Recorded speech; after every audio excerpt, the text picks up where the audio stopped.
தியாகிகள் பூமி அழைக்கிறது. தொழிற்சங்க இயக்கத்தினுடைய 100 ஆண்டு கால பாரம்பரியத்தை கொண்ட கோவை மாநகரில் இந்திய தொழிற்சங்க மையம் CITனுடைய 16வது தமிழ்நாடு மாநில மாநாடு 2025 நவம்பர் 6 முதல் 9ஆம் தேதி வரை எழுச்சிகரமாக நடைபெறுவதற்கு அனைத்து வகையான தயாரிப்பு பணிகளும் முழு வீச்சோடு நடைபெற்று கொண்டிருக்கிறது. தொழிற்சங்க இயக்கத்தினுடைய பாரம்பரியம் என்பது 100 ஆண்டுகளுக்கு மேலாக தொழிற்சங்க இயக்கத்தினுடைய வீறு கொண்ட போராட்டம் தமிழகத்திலேயே கோவை முதன்மையான மாவட்டமாகும். 1930களில் உதயமான பஞ்சாலை தொழிலாளர் சங்கம் 1880இல் உருவான கோயம்புத்தூரில் பஞ்சாலை தொழிலினுடைய வளர்ச்சி, தொழில் வளர்ச்சிக்கு உட்பட்ட முறையிலே தொழிலாளியினுடைய உழைப்புச் சுரண்டல் என்பது சாதாரணமான விஷயமல்ல. ஒரு நாளைக்கு 2 அணா 3 அணா என்ற கூலியிலே 16 மணி நேரம் வேலை வாங்கக்கூடிய ஒரு சுரண்டல் என்பது நடைபெற்று கொண்டிருந்தது. அதிலும் குறிப்பாக பெண் உழைப்பாளிகள் என்பது பல வகைப்பட்ட துன்பத் துயரங்களுக்கு உட்படுத்தப்பட்டார்கள். ஆகவே இந்த கொடுமைகளை எதிர்ப்பதற்கு சங்கம் வேண்டும் என்ற குரல் ஓங்கி ஒலிக்க துவங்கியது. அதன் வெளிப்பாடுதான் 1934ஆம் ஆண்டு கோவையிலே கோவை மாவட்ட மில் தொழிலாளர் சங்கம் என்ற ஒரு சங்கம் பதிவு செய்யப்பட்டது. ஆனால் அந்த சங்கம் பதிவு செய்யப்பட்டதுக்கு பிறகு பல்வேறு விதமான அடக்குமுறைகளை எதிர்கொள்ள வேண்டி வந்தது.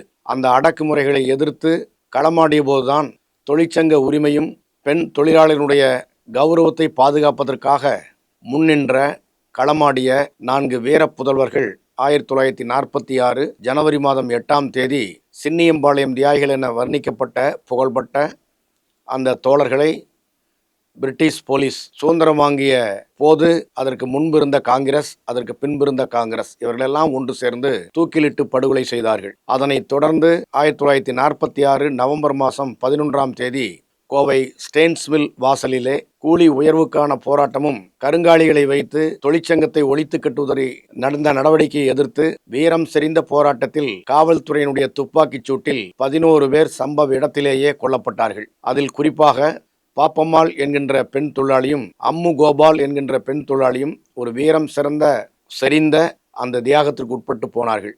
பிரிட்டிஷ் போலீஸினுடைய துப்பாக்கி பாய்னட்டுகள் குரல் வளையிலே அமுக்கப்பட்டு துடிதுடிக்க கொல்லப்பட்டார். இந்த சம்பவம் நாடு முழுவதும் உலுக்கி எடுத்தது. அதனைத் தொடர்ந்து 1957ஆம் ஆண்டு ஜனவரி மாதம் 26ஆம் தேதி வால்பாறை மலை முகடுகளில் கூலி உயர்வுக்கான போராட்டம். ஆண் தொழிலாளிக்கு 7.5 அணா, பெண் தொழிலாளிக்கு 5 அணா கூலி என்பது கொடுக்கப்பட்டது.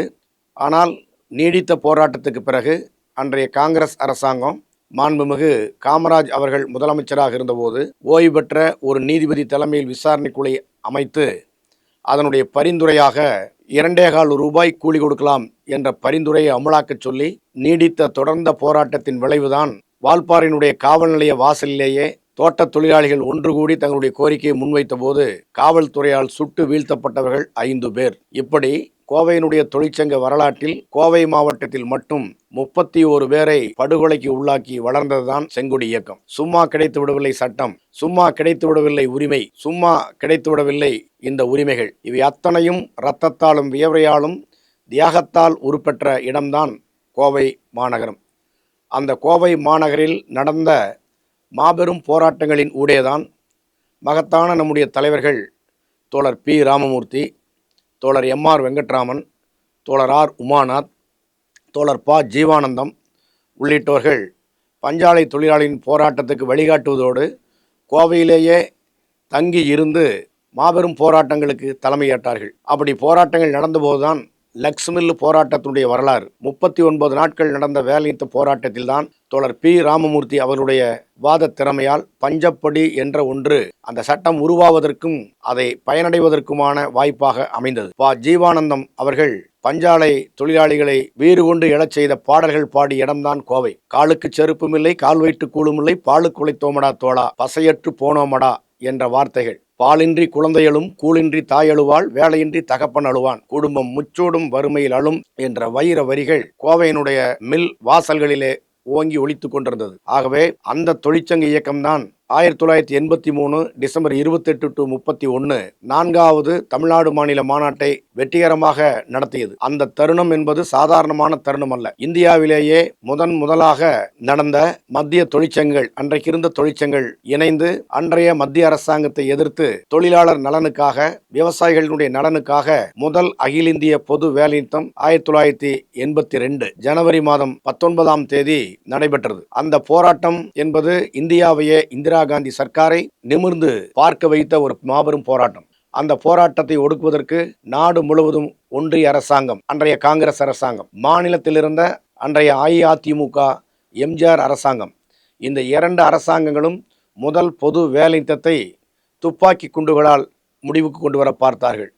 அந்த துப்பாக்கிச் சூட்டில்தான் தஞ்சை தரணையில் அஞ்சான், நாகூரான், ஞானசேகரன் போன்ற மகத்தான தலைவர்கள் சுட்டு வீழ்த்தப்பட்டார்கள். அதுதான் திருமைஞான தியாகிகள் என்று வர்ணிக்கப்படக்கூடிய புகழ்பெற்ற தியாகிகள். அதன் நினைவாகத்தான் ஒவ்வொரு ஆண்டும் ஜனவரி மாதம் 19ஆம் தேதி தியாகிகள் தினம் என CITU கொண்டாடுகிறது. அந்த நினைவை போற்றுகிறது. அன்றைய தினத்தில் தொழிலாளி விவசாயிகளுடைய ஒற்றுமை மலரச் செய்ய வேண்டும் என்ற முடிவை 4வது மாநில மாநாட்டில், கோவையில் நடந்த அந்த மாநில மாநாட்டில்தான் அந்த தீர்மானம் நிறைவேற்றப்பட்டது. CITUனுடைய ஒவ்வொரு உறுப்பினரும் ஆண்டுக்கு ₹1 விவசாயிகள் சங்கத்திற்கு தர வேண்டும் என்ற முடிவு 4வது மாநில மாநாட்டில் கோவையில்தான் எடுக்கப்பட்டது. அந்த கோவையில் இப்போது மீண்டும் மாநில மாநாடு.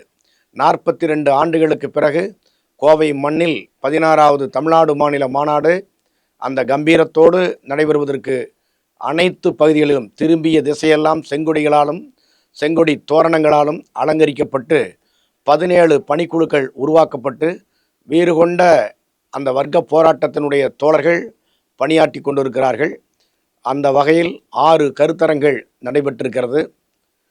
2 லட்சத்துக்கும் மேற்பட்ட துண்டு அறிக்கைகள் ஆலை வாயில்களில் பொதுமக்களிடத்திலே கொண்டு போய் விநியோகிக்கப்பட்டிருக்கிறது. 8 நாட்கள் தொடர்ந்த பிரச்சார இயக்கத்தை மேற்கொண்டிருக்கிறோம். அதேபோல செங்கொடி இயக்கத்திற்காக தன் வாழ்நாளை அர்ப்பணித்த 120 தலைவர்களின் நினைவாக சிவப்பு வேர்களின் குடும்ப சங்கமம் நிகழ்ச்சி 5ஆம் தேதி மாலை SNR அரங்கத்தில் நடைபெறப் போகிறது.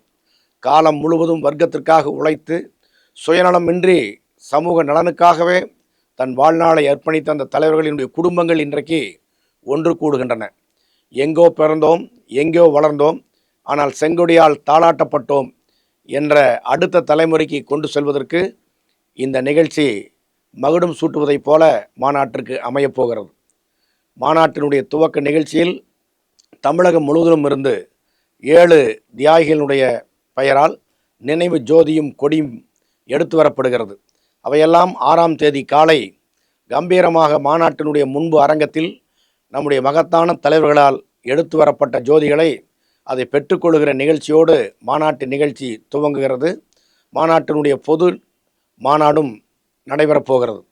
மாநாட்டினுடைய கடந்த 3 ஆண்டுகளில் நடந்த விவாதங்கள், நடைபெற்ற போராட்டங்கள், இவைக்கெல்லாம் மகுடம் சூட்டுவதைப் போல் இன்றைக்கு இருக்கக்கூடிய அரசியல் சூழல் என்பது ஒன்றிய மோடி அரசாங்கத்தினுடைய தொழிலாளர் விரோத போக்கு. வெள்ளைக்காரன் காலத்திலிருந்து போராடி பெற்ற சட்டங்கள் 65 சட்டங்கள், அந்த சட்டங்களில் 29 சட்டங்களை சுருக்கி 4 சட்ட தொகுப்புகளாக மாற்றியிருக்கிறது. சட்டமற்ற உழைக்கும் மக்களை உருவாக்குவதுதான் கார்ப்பரேட் முதலாளிகளுடைய ஆசை. கார்ப்பரேட் முதலாளிகளின் விருப்பம் என்ன? ஒன்றே ஒன்றுதான், லாபம். அந்த லாபத்தை அடைவதற்கு தீவிர சுரண்டல் என்பதை தவிர அவருக்கு வேறு வழி இல்லை.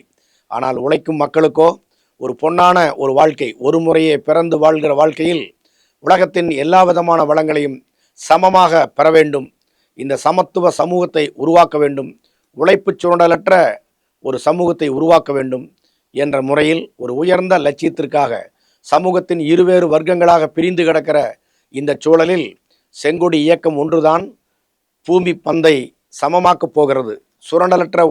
சுரண்டலற்ற ஒரு சமூக அமைப்பை உருவாக்கப் போகிறது. உழைப்பவனுக்கேற்ற சட்டங்களை உருவாக்க வேண்டும் என போராடுகிறது.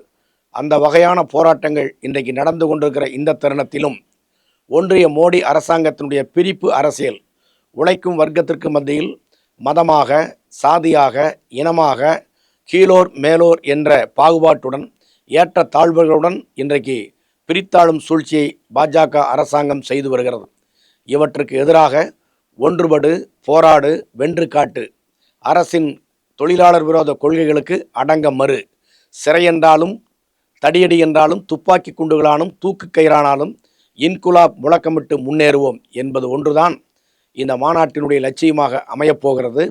நவம்பர் மாதம் 9ஆம் தேதி தமிழகத்தினுடைய அனைத்து தெருக்களில் இருந்தும் கோவையை நோக்கி வரப்போகிறார்கள்.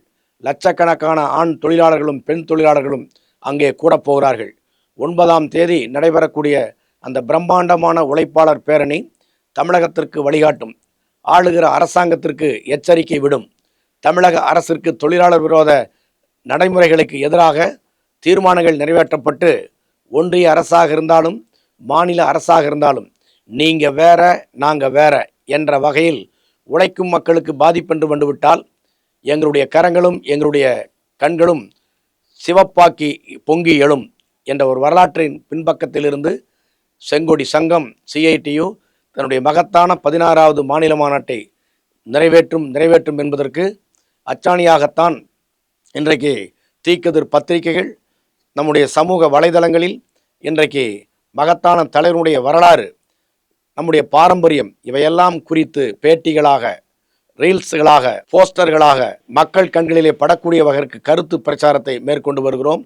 இந்த பிரச்சாரம் கார்ப்பரேட்டுடைய ஊடகங்களுக்கு முன்னால் சிறு ஊசியாக இருந்தாலும் அது கண்ணை துளைப்பதை மாதிரி எங்களுடைய ஊடகங்கள் அளவில் சிறிதாக இருந்தாலும் கொள்கையிலும் சித்தாந்தத்திலும் உயர்ந்தது என்பதை சமூகம் ஒரு நாள் ஏற்கும் என்ற வகையிலும் அனைவரும் ஒன்று கூடுவோம், வென்று காட்டுவோம். நன்றி, வணக்கம். தியாக கோவை பூமி அனைவரையும் அழைக்கிறது.